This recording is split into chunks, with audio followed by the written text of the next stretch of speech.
हिंदू धर्म में हम बड़ी संख्या में देवी देवताओं की पूजा करते हैं। मुख्य देवी देवताओं के अलावा हम देवताओं, देवियों, संरक्षक देवताओं, संतों, ऋषियों और उनकी पत्नियों आदि की भी पूजा करते हैं। प्राचीन काल में लोग पूषण, आकाशराज, भगवान इंद्र, वरुण जैसे वैदिक देवताओं की पूजा करते थे। मुख्य देवताओं सहित ब्रह्मा, वायु, सूर्य, अग्नि, यमदेव आदि। पर आज कई देवता तो ऐसे हैं जिन्हें हम लोगों ने भुला दिया है। चलिए कुछ देवी देवताओं के बारे में आपको बताते हैं।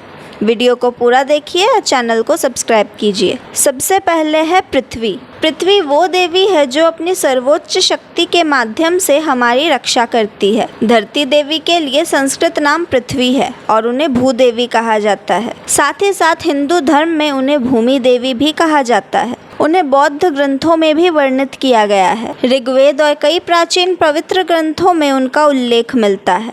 उन्होंने त्रेता युग में माता सीता का अवतार लिया और भगवान राम की सेवा की। फिर उन्होंने द्वापर युग में माता सत्यभामा का अवतार लिया और भगवान कृष्ण की उचित तरीके से सेवा की। उन्हें लक्ष्मी के अवतार में भी पूजा जाता है। उनके नाम पर कई मंदिरों का निर्माण किया गया। उनमें से श्री भुवराहनाथ स्वामी मंदिर कर्नाटक में स्थित एक प्रसिद्ध मंदिर है। दूसरे नंबर पर है वायुदेव। वायुदेव हवा के देवता को कहा जाता है। वेदों में इनका कई बार वर्णन आया है। इन्हें भीम का पिता माना जाता है और हनुमान के आध्यात्मिक पिता कहा गया है। इन्हें पवन देव के नाम से भी जाना जाता है। वायुदेव को गंधर्व लोक का राजा कहते हैं। वे पर्वतों के भी राजा है। वो गति के देवता हैं। इस बात का उल्लेख हिंदू धार्मिक ग्रंथों में मिलता है। संसार में यदि मनुष्य जीवित है, सांस ले रहा है, तो केवल वायुदेव की वजह से। हवा के कारण ही मनुष्य का जीवन संभव है। इसलिए वायुदेव की महत्वता और बढ़ जाती है। वायुदेव को विनाश का देवता भी माना जाता है। यदि वायुदेव चाहे तो एक पल में सृष्टि का विनाश कर सकते हैं।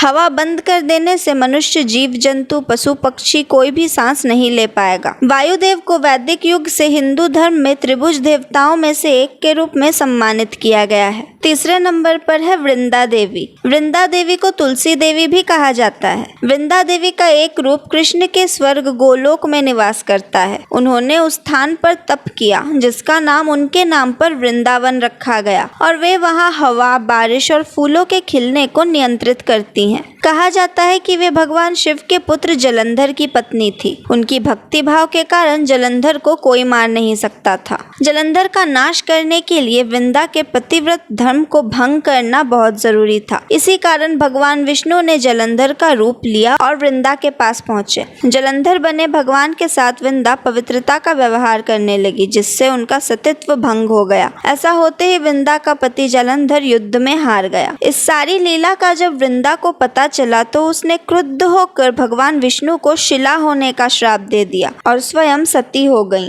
जहाँ वृंदा भस्म हुई वहाँ तुलसी का पौधा होगा। भगवान विष्णु ने वृंदा से कहा, तुम अपने सतीत्व के कारण मुझे लक्ष्मी से भी अधिक प्रिय हो गई हो। अब तुम तुलसी के रूप में सदा मेरे साथ रहोगी। जो भी मनुष्य मेरे शालिग्राम रूप के साथ तुलसी का विवाह करेगा तो उसे इस लोक और परलोक में विपुल यश प्राप्त होगा। जिस घर पर तुलसी होती है वहाँ यम के दूत भी असमय नहीं जा सकते। चौथे नंबर पर है देवता कुबेर। हिंदू धर्म में कुबेर को धन का देवता माना गया है। धनतेरस और दीपावली पर माता लक्ष्मी और श्री गणेश के साथ इनकी भी पूजा होती है। कार्तिक शुक्ल प्रतिपदा को इनकी विशेष पूजा की जाती है।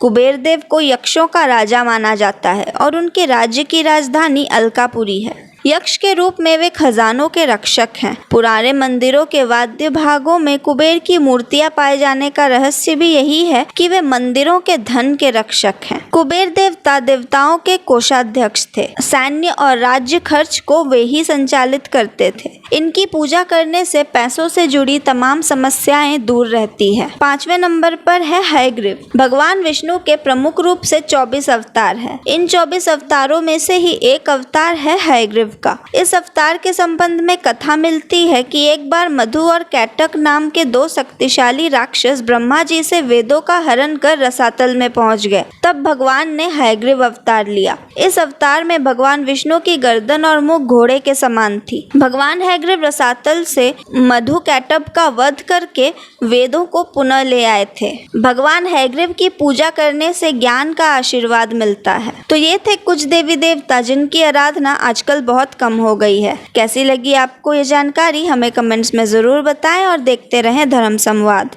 मैं थी तमिश्री, धन्यवाद।